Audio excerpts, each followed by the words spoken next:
Hello everyone and welcome to Day Trader S&P 500. Today is Monday, April 10th, 2023. This is Dale Woodson, editor of Woodson Wave Report and Day Trader S&P 500.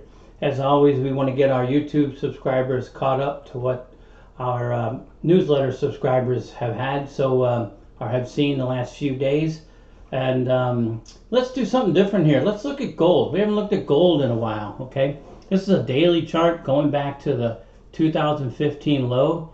You can see a 1 in parentheses up here as a high. There's an ABC for 2 on August 16th of 2018. Okay, then we have a wave 3 up here, which was a 2.618 multiple in August of 2020. We have an A down, red in circle, a B up, virtual double top right there, a B in circle, and a C down for wave 4. We had other fourth wave targets, but this was our primary target, which was a direct hit at 1614. 1619 was a Fibonacci 500 retracement, and we've been looking for 5 up.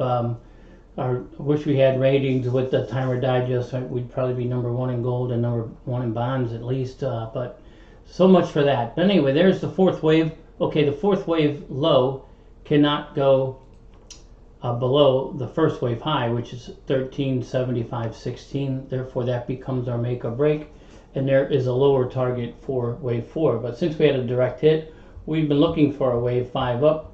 You can see we've got partial 5 waves up there. So the trigger point here is the wave 3 high at 2075.14.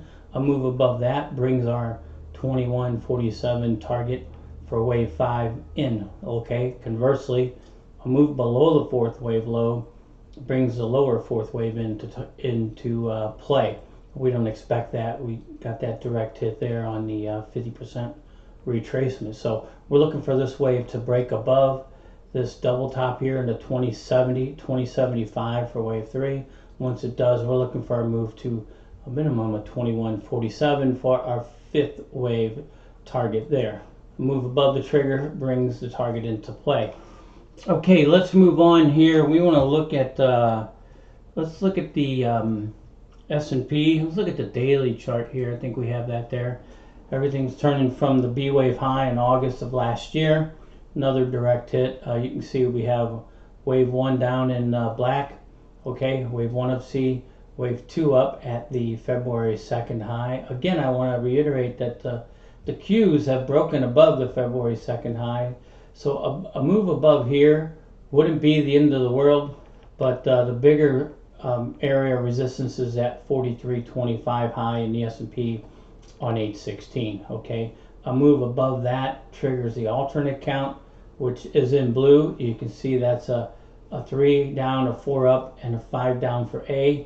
And then we've got an A up in blue in parentheses, a B down in blue in parentheses, and C equals A up there at 43.73, which is above the 43.25 make or break for wave 2 of this degree. Okay, from there we have a 1 down, a 2 up. We can get into that either in the ES or a smaller chart of the S&P here. Okay, but a move below this B wave low eliminates the alternate count. Okay, there's the trigger that brings these targets into play where 3 equals 1, and then a move above 43.25 brings this target of 43.73 into play. This is not that critical. This February 2nd high, as I said, the Q's already broke it. Okay, let's get into the ES and let's look at see if we've got the daily here. This is the same chart, just the E mini futures. Again, we'll look at things mainly from this August 16th high. You can see we've got 1 down, 2 up, 3 down, 4 up, 5 down in red, which is wave 1 of C. You can see the alternate count again in play there. We've got A wave up here into December 13th, B wave down here into December 22nd, a C wave up here into that February 2nd high. You can see here that the ES has not broken above the 42.850 February 2nd high. So that is the 1 down that I referred to, and that is the A up, B down, C up to make the 2 high. We had a target there of 41.70. We're 41.71 where C equals A, and it hit 41.71.75, scoring another direct hit. We may have something on that on the next chart. At the lower degree of trend, I want to touch on the alternate count again. That's A wave down in blue in parentheses. Then we've got a smaller degree, A wave up, B wave down, C equals A at 44.66, and that count is activated with a move above the 43.27 high on August 16th. I think we can get into this a little more closely. We can look at the hourly. Here is that the trigger, 41.71.75, brings that higher one into play. That was that direct hit there. A move below 40.73 brings this target into play, which was a direct hit there on the wave B low, which there was a direct hit here on the wave A high, and a direct hit down here on I believe it was the 9th of March. So anyway, that's what we're looking at: an A up, a B down, and a C up for the larger degree wave 2. Again, we have our make or breaks, which we talked about there. Just for S's and G's, we can scroll back and see all of these direct hits on our hourly chart. There's 1, 2, 3, 4, 5, 6 on the way down, 7 on the way down, and then we get back into the moves up where we were going into that February 2nd high.